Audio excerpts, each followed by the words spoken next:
Eğer burada demokrasiya var bolsa, kanuna, hakka, adalete göre sen hareket edip oturan bolsan, efirinde nima için millet barazlığı ettiresen, sen özün başlamalı şurada. Evet, köpçülük yerinde sen Arapça, Türkmençe vurulmalı da. Şimdi Yo, ben Arapça.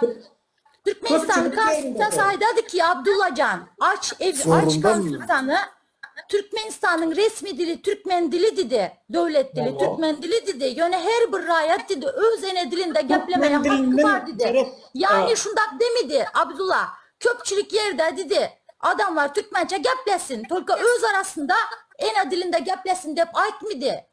Türkmen dili resmi dil ama her kim öz dilinde geplemeye hakkı var dedi. Nima kaçata dopsan Abdullah?